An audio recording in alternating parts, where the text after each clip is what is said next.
Bashama kam jirtu kabajamtoota daawwattoota Oromiyaa Miidiyaa Neetwoork kun torbanitti sa'aatii kanarraa eegalee tokko kan isin biraan geenyu qophii keenya Milluu Tibbanaati. Qophii Milluu Tibbanaati nagaa dhimmoota gurguddoo torban dabarsine keessaa raawwataman keessaa filannee bal'inaan kan ittiin isin biraan geenyudha.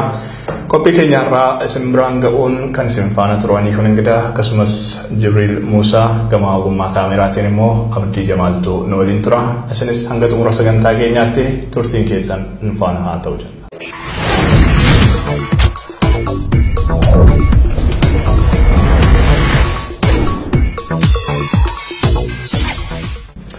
Egaan daawwattoota keenya qophii keenya torbane darbeetiin dhimma wixinee manneen marii ministeerotaa faayidaa addaa Oromiyaan Finfinneerraa argachuun itti mirkaneessaa jedhee baase irratti keessummaa tokko qabannee bal'inaan irratti mari'achuun keenya ni yaadatama.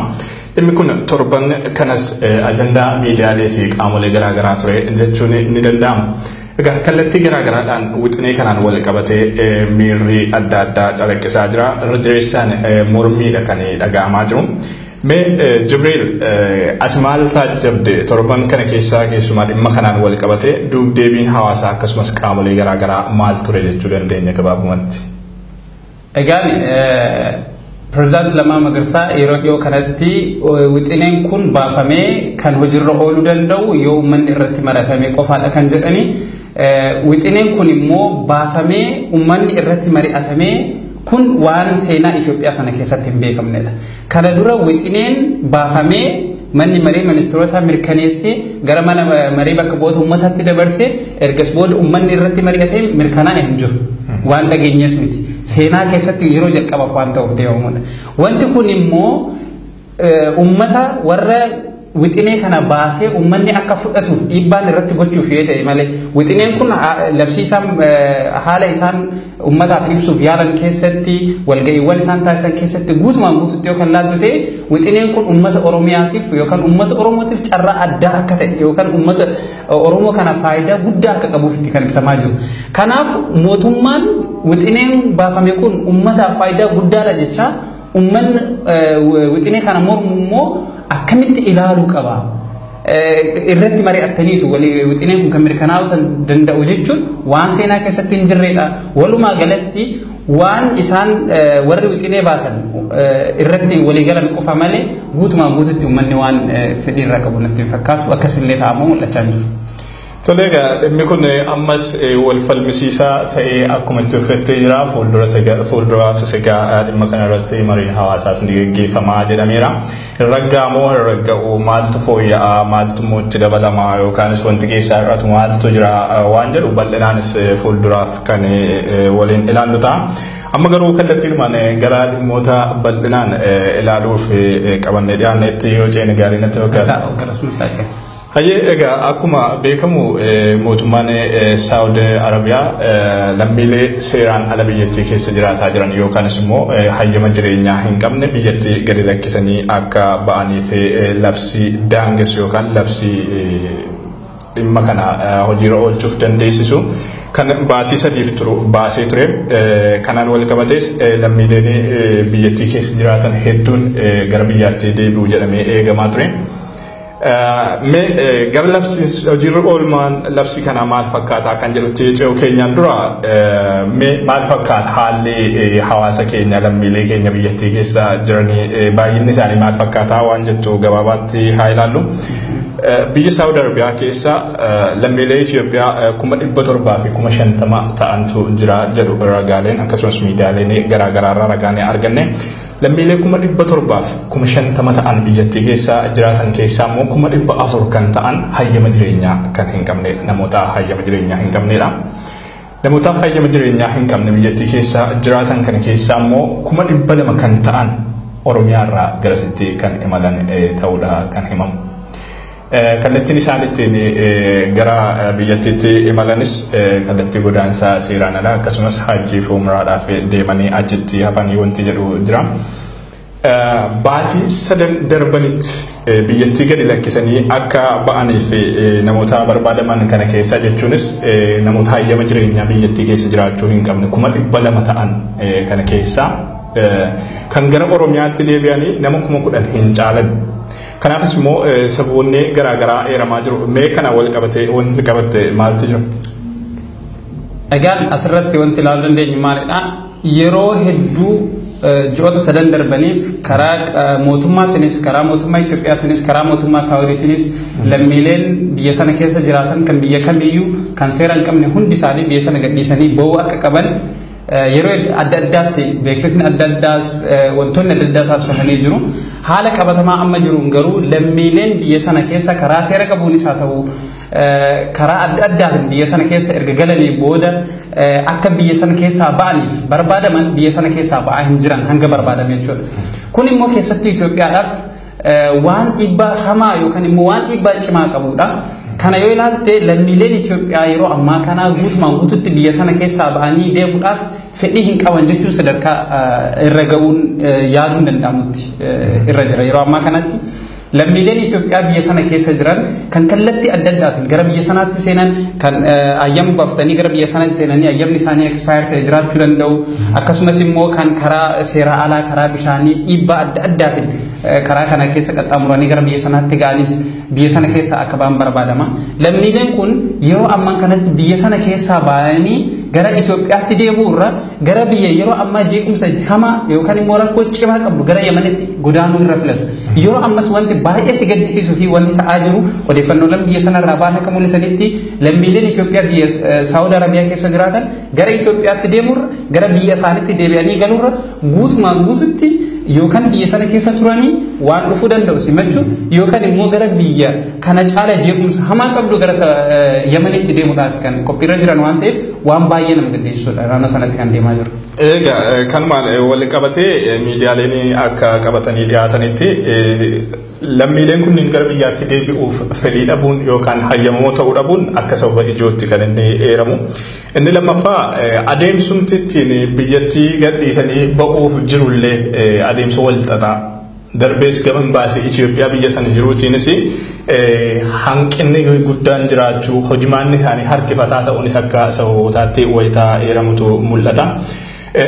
Maaliif kan isaanii gara biyyaatti deebi'uudhaaf fedhii dhabaniif waan jiru haa ilaallu.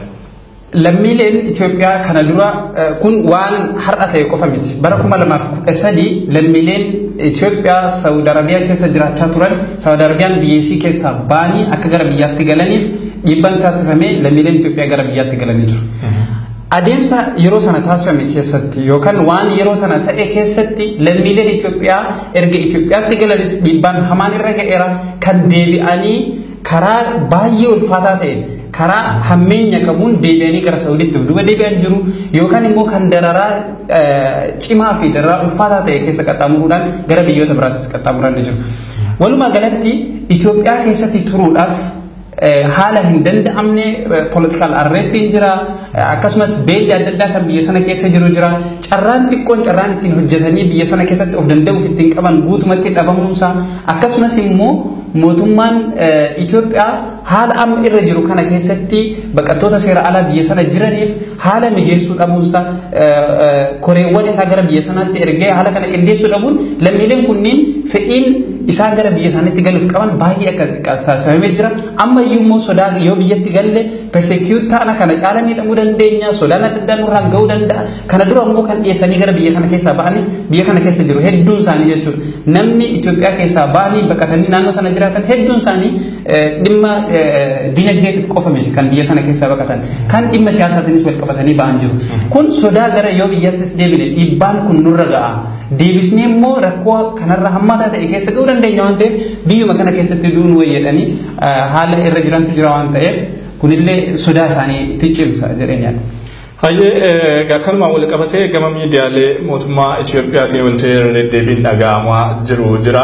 Lammiileen gara biyyaatti deebi'aa gara biyyaatti yoo deebitan deebisnee isin qubachiisuu akkasumas carraawwan garaagaraa haala isiniif mijeessuu irratti ni hojjennaa yeroo jedhu mootummaa Itoophiyaan dhaga'ama. haa ta'u malee waadaan kun waadaa sobaati waan jedhu qabu namoonni kunis akkuma jalqaba irratti kaaste bara 2013 taatee mudateen wal qabateeti yeroo sanatti waadaan garaagaraa galamee fi gara biyyaatti akka deebi'an kan taasifame haa ta'uti erga isaan gara biyyaatti deebi'anii booda qaamni galagalee abbaa kanaa jedheen illee hin jiru namoota kanneeniin deebi'anii gara godaansa biraatiif saaxilamaniiru baruma 2013 kana wal qabatee mootummaan Saawud Arabiyaa yeroo daangeesse sana keessatti lammiilee hin baane lammiilee didanii biyya sana keessatti hafan irratti tarkaanfii darsuu kanneessaa ta'e fudhachaa turuunsaa ni yaadatama hidhaan jira dararaan garagaraas ni jiraata. Yeroo ammaa immoo labsiin jechuun yeroon namoota kanneen akka biyyatti gadi lakkisanii ba'aniif kenname baatiin 3 xumuramee dabalataan baatiin 1 kennamee jira. Ammas taanaan garuu lammiileen seeraan ala yookaan hayyama jireenyaa osoo hin qabaatin biyyattii keessa jiraataa jiran biyyattii gadi lakkisanii ba'uudhaaf ammallee miirri hayyamummaa isaaniirraa hin mul'atu hedduu isaanii biratti. Mee kanaan wal qabatee wanti mudachuu danda'u maali jechuu dandeenya? Hala qabatama amma jirurraa kaanee ilaalle mootummaan Itoophiyaa lammiilee biyya sana keessaa ba'anii gara biyyatti galaniif wanti mijataan isaan mijeessan kamiyyuu hin jiru. Lammiileen kan dur caala baay'ee dhiibbaan adda addaa irra gahaa jira. Haalli kun itti ufataanaan wanti jijjiiramu hin dhufu taanaan mootummaan Saa'udii utuma isaan haala kanaan jiran yeroo kun xumurama taanaan lammiileen Itoophiyaa biyya sana keessa jiran dhiibbaa hama reebicha hama tarkaanfiin mootummaan biyya Saawudii Arabiyaa fudhachuu danda'u yeroo kamiyyuu caalaa beekamaadha baay'ee ulfaataa akka ta'e doorsisa adda addaatiin beeksisaa jiru kanaaf waan hamaa ta'e waan kana caalaa ulfaataa ta'edha kan eegamu waan ta'eef bifuma kanaan egaa wanti hamaan kan eegamu. Egaa hundaafuu lammiilee keenya biyya Saawudii Arabiyaa jiraataniif carraan gaarii akka isaan quunnamuu hawwinaa qophiin keenya akkuma tolfetti jira dhimma keenya isatti aanu walitti deebina.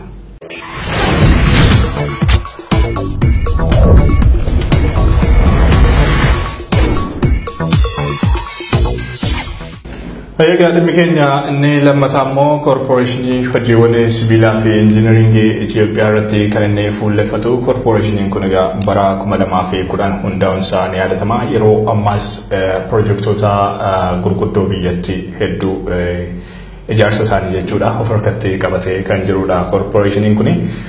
Koorporeeshinii kanaan wal qabatee manni maree bakka bu'oota uummataa kan sagaleen paartii biyya bulchuu guutummaan guutuutti keessatti dhagahamu jechuudha.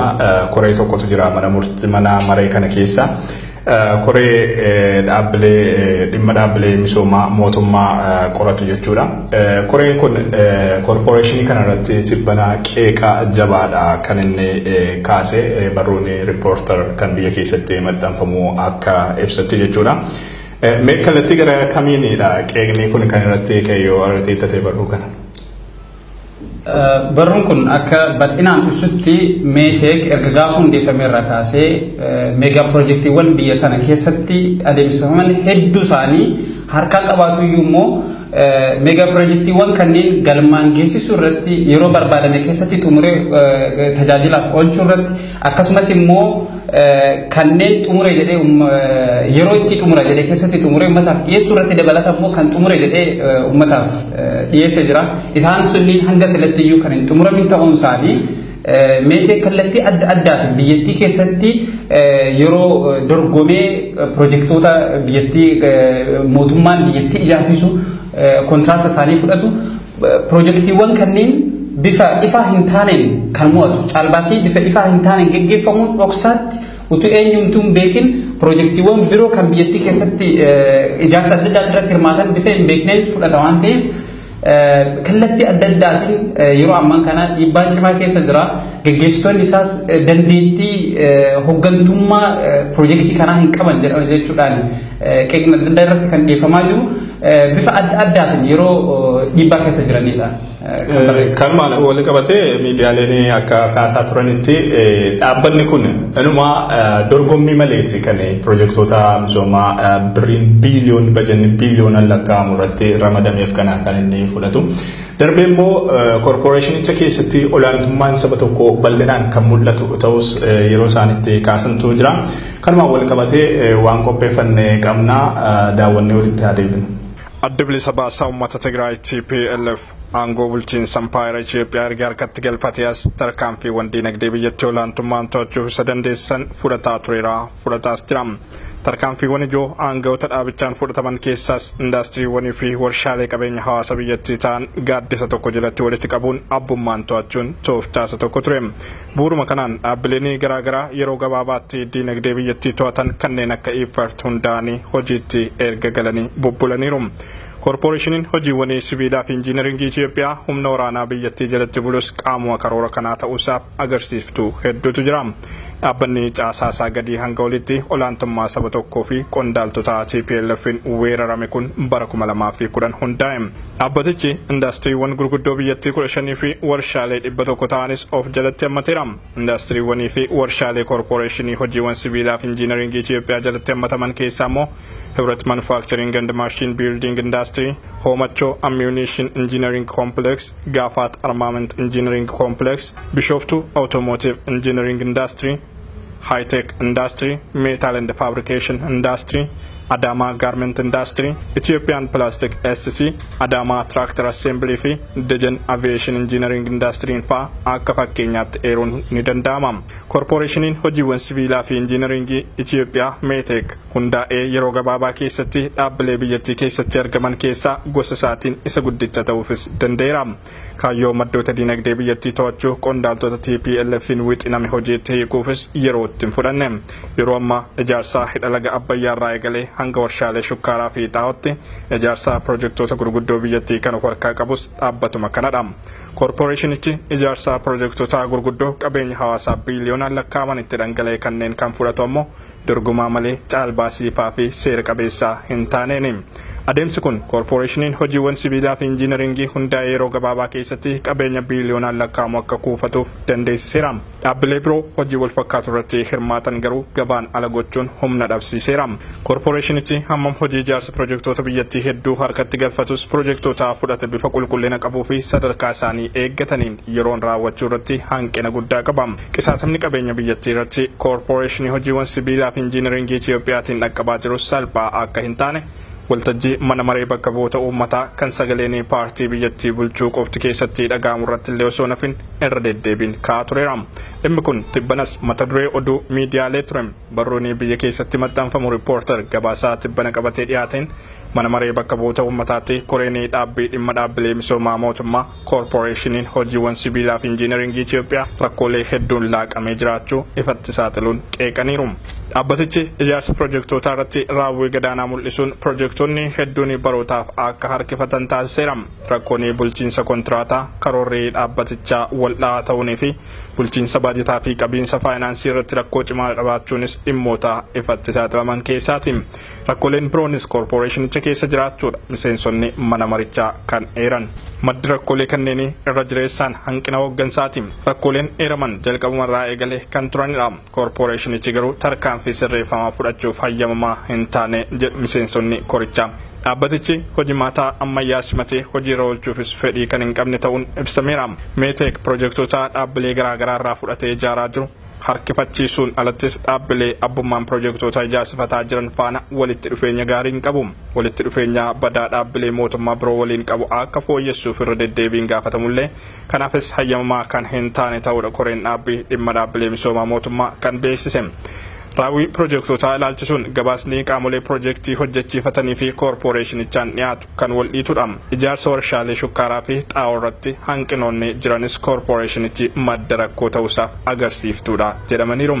Korporeeshiniin hojiiwwan sibiilaa fi injiinaringii Meetek hojii ijaarsaa warshaalee shukkaaraa kurnan karoora waggaa 5 marsaa jalqabaa keessatti karoorfamanii achi buuteen isaanii dhabame dhaaba fudhatedha. Warshaalee shukkaaraa bajeta biiliyoonaan lakkaa'amuun hojiin isaanii eegalame qalbii hawaasaa rarraasanii hafan keessaa immoo pirojektiin warshaa shukkaaraa Xaanaa Balas lakkoofsi tokkoffaa fi pirojektiin Xaanaa Balas lammaffaan ni eeramu.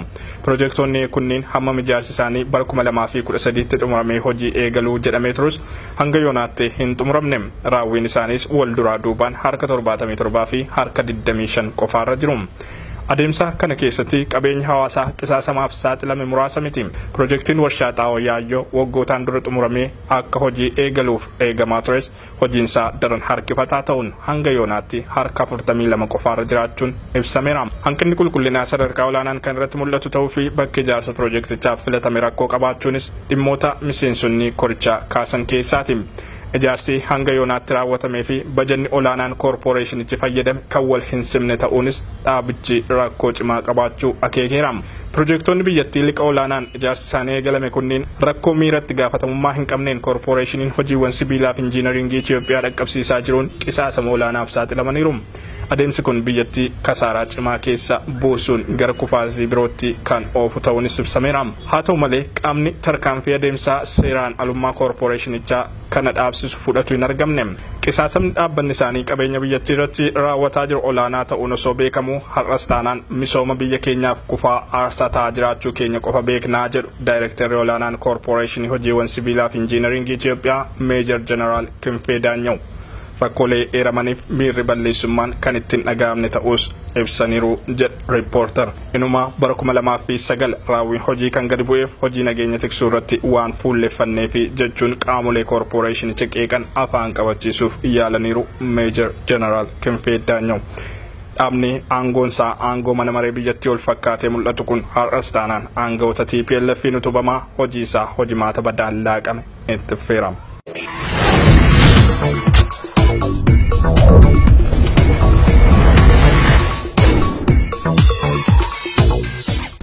Kallattiidhumaan gara dhimma keenya isa xumuraatti ceenaa keessumaa yeroo ammaa Yemenis ta'ee biyyoota baha Afrikaatiif dhimmoonni qormaata ta'an hedduutu jiru. Dhimmoota qormaata ta'an kanneen keessaa immoo hongee fi waraanni akkuma jirutti ta'ee dhimmi cimaan tibbanas xiyyeeffannoo miidiyaalee qabatee jiru dhibee koleeraadha. Weeraraa dhibee koleeraadha. Weerarri dhibee koleeraa Yemenii fi biyyoota baha Afrikaa hedduu keessatti hubaatii cimaa dhaqqabsiisaa jiraachuudha miidiyaaleen kan isaanii kaasaa jiranii. Keessumaa Yemen keessatti dhibeen kun daran hammaateera.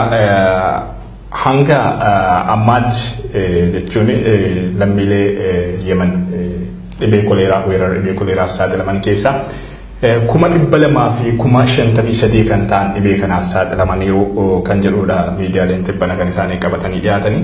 Relief akka gabaasa tibbana kan torban kanaatiin qabatee dhiyaatetti Yemen keessatti sa'aatii tokko keessatti namoonni 200 ta'an weerara dhibee koleeraadhaaf akka isaanii saaxilamanidha kan inni qabatee dhiyaate. Lammiilee Yemen hanga yoonaatti dhibee koleeraaf saaxilaman 200,053 keessaa immoo 1,560 kan ta'an du'aaf saaxilamuu isaaniiti kan inni gabaase. Maali jechuu dandeenya sababoonni Yemen keessatti dhibeen kun daran akka babal'atuuf sababa ta'an? Haaluma jalqaba haala dhibeen koleeraa kun itti babal'atu kaasnee yoo ilaalle koleeraan uumama isaatiin dhibee bifa salphaa ta'een namarra namatti daddarbuu danda'udha. Haalli babal'ina isaas dhukkuboota biraa irra bifa salphaa ta'een yeroo muraasa keessatti dhukkuba babal'achuu danda'udha.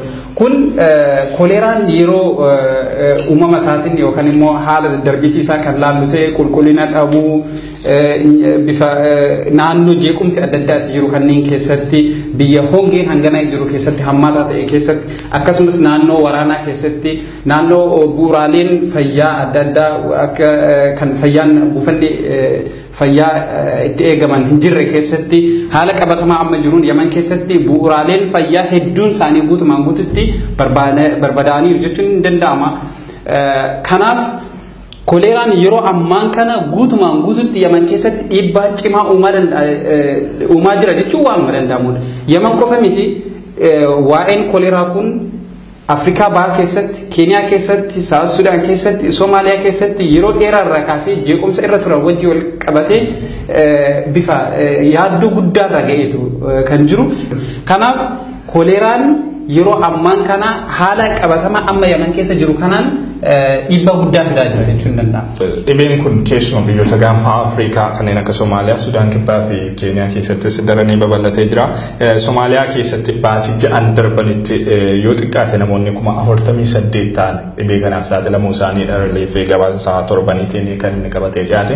Namoota 48,000 ta'an Somaaliyaa keessatti weerara dhibee koleeraaf saaxilaman keessaa immoo 763 kan ta'an lubbuu isaanii dhabaniiru. Bifuma wal fakkaatuun Sudaan Kibbaa keessattis baatii 6 darbanitti dhibee koleeraa weerara dhibee koleeraa mudate lammiileen 5,000 ta'an dhibee kanaaf saaxilamaniiru. Kanneen keessaas namoota 163 kan ta'an du'aaf saaxilamaniiru. Keeniyaa keessatti immoo nama 4 dhibee kanaan kan du'uun isaanii beekame. Egaa kana yeroo ilaallu gaaga'amni dhibee koleeraadhaan wal qabate biyyoota Afrikaa keessattis mudataa jiru daran olaanaa ta'uu isaati. Ragaaleen akkasumas qaamoleen garaagaraa yeroo adda addaatti akka beeksisaa turanitti immoo dhibeen kun yeroo ammaa Itoophiyaa keessattis mudatee jira. Haa ta'uti Itoophiyaa keessatti immoo bifa adda ta'edha kan inni qabu dhibeen kuni. Dhibeen kun Itoophiyaa keessatti bifa adda ta'e akka qabaatu kan taasisanii mootummaan Itoophiyaa dhibeen kun dhibee haqqeef garaa kaasaadha malee dhibee koleeraa miti yeroo jedhudha kan dhagahamu. Akkasumas qaamoleen dhimmi ilaallatu akkasumas dhaabbileen miti mootummaa garaagaraa miidiyaaleenis akka ibsaa jiranitti immoo dhibeen kun koleeraa ta'uusaadha kan isaanii kaasanii. Mee garaagarummaan dhibee koleeraa fi haqqeef garaa kaasaa gidduu jiru akka ogeessa fayyaattis maal fakkaata Dr. Jibriil? Koleeraan fi haqqeef garaa kaasaa jechuun lamman isaaniiyyuu waanuma walitti dhiyaatanidha. Waanuma wal fakkaatoo ta'an jennee ibsuu dandeenya. Garaagarummaa isaanii kaasnee yoo ilaalle koleeraan vibrio koleeraadhaan vi koleeraadhaan baakteeriyaadhaan kan dhufuu danda'u. Haqqeef garaa kaasaa jechuun immoo qulqullina nyaataarraa, qulqullina bishaan dhugaatiirraa, qulqullina naannoorraa waan adda addaarraa qulqullina dhabuu wantoota adda addaatiin haqqeef garaa kaasaa sitti dhufuu danda'u jechuudha. Namni tokko haqqeef garaa kaasaa qaba jechuun kallattiidhaan koleeraa qaba jechuun hin danda'amu. Koleeraa fi haqqeef garaa kaasaa kun immoo yeroo itti baay'ee walitti dhiyaataa ta'een keessiin isaanii kun sirriitti gadi bu'amee hin laalamu taanaan utuu hin beekamin maaliif koleeraan bifa salphaa ta'een beekamuu hin danda'amu. Nama tokko irratti severe yookaan immoo bifa ulfaataa ta'een mul'achuu hin danda'amu. Yeroo jalqabaatti sirraa kan hin mul'anne waan ta'eef akkasumas immoo namoonni naannoo keenyatti yookaan naannoo biyya keenya keessatti bifa uummanni hubannoo isaa hin qabnetu jira. Bifa uummanni akka hubannoo hin qabatuuf hin taasifamin illee jira. Uummanni waa'ee koleeraa kanarratti informationii gahaa ta'e odeeffannoo gahaa ta'e akka hin qabaanneef yoo koleeraa ta'es koleeraa jedhanii ittiin himamu. Kallattii adda addaatiin dhokfamaa ture jechuudha. Yeroo dheeraadhaaf seenaa keessattis kaastee yoo ilaalte Itoophiyaa keessatti koleeraan outbreaking isaa yookaan ka'u ta'e koleeraadha jedhanii gara qaama mootummaatiin riippoortiin yookaan gabaasni hin dhiyaatu. Kun immoo sodaa adda addaatii fi siyaasa isaaniitiif jecha dhiibbaa adda addaa kanaan wajjin wal qabatee dhufu jalaa bahuudhaaf yookaan biyyattiin tasgabbii qabdi jedhanii fakkeeffachuudhaaf waan taasifamu waan ta'eef kallattii kanaan ilaaluun hin danda'amu. New York Times kanumaan wal qabatee gabaasaa yeroo darbe baasee ture tokkoon biyyoonni sababoota isaaniitti weerara dhibeewwan daddarboo ukkaamsaniif jechuun haala qabatamaa Itoophiyaatti wal qabsiisee wanti inni baase. Inni tokkoffaan galii turizimii keenyatu dhabamaa, turizimii keenyatu miidhamaa waan jedhu kaasu. Inni lammaffaan meeshaalee garaagaraa kan garaagaraa biyya alaatti ergan keessumaa nyaataa wal qabatee waan jirutu fudhatama dhabaa waan jedhus hin kaasu. Biyyoonni maqaa gaarii keenyatu badaa jechuudhaan weerara dhibeewwan daddarboo yeroo biyya isaanii keessatti mudatu ukkaamsanis akka jiranidha The New York Times kan inni dubbisiisee ture. Dhimmi kun akka dhaabbata fayyaa addunyaatti bifa kamiin kan inni ilaalamu? Biyyoonni ollaa jiran akka of eeggannoo godhaniif akkasumas immoo yeroo salphaa yeroo muraasa keessatti gargaarsa barbaachisaa ta'e uummata sanaaf akka dhiyaatuuf gabaasa gochuun waan baay'ee murteessaa fi bifa dirqamaatti kan ilaalamudha. Biyya keenya keessattis bifa amma ati kaastee kanaan waliigalteewwan daldala adda addaa biyyoota wajjin taasifaman namoonni naannoo sanatti adeemanii yaaliidhaafis haa ta'u turizimii adda addaatiif naannoo kanatti adeemsifaman irraa daangeffamu bakka sana dhaquun danda'anii biyyi sun rakkina keessa akka jirtudha kan hubatamu waan ta'eef namoonni kunniin irraaf. Kanaaf biyyoonni koleeraan keessa jiru kunniin sababa amma ati kaaste kanaa fi sababoolee biraa hedduudhaan dhimma kana yookaan koleeraan akka biyya sana keessa jiru ummata isaanii beeksisuun barbaadani kun immoo more safer gochuu danda'a. Namoonni bifa salphaa ta'een koleeraadhaan akka miidhaman gochuu danda'a. Hin beekamu taanaan beekamee immoo hin gabaafamu taanaan qarqaarsi barbaachisaa ta'e qaqqabsiisuun hin danda'amu. Akkasumas immoo yaaliin barbaachisaa ta'e gochuun hin danda'amu jechuudha. Kanaaf dhiibbaan guddaan yeroo ammaa kanatti kan dhufaa jiru gabaasuu dhabuurraa yookaan immoo beekamuu dhabuu isaatirraa biyyoonni gabaasanis immoo bifa gahaa ta'een wantoonni laaboraatooriin adda addaa yookaan kilinikiin namoonni bifa barbaachisaa ta'een infraastiraakchariin kun jiraachuu dhabuunsaa dhiibbaa hamaa ta'e irra gaggeessaa jira jechuun ni danda'ama. haa ta'u egaa haala qabatamaa Itoophiyaa keessa jiruun wal qabatee egaa koleeraas haa jedhamu haqqeef garaa kaasaas haa jedhamu weerara kana hanga yoonaatti lammiileen 35,665 ta'an hubamanii jiru. Kana keessaa immoo namoonni 780 ta'an du'uu isaaniiti rileefillee gabaasaa isaa torban kanaatiin kan inni qabatee dhiyaate.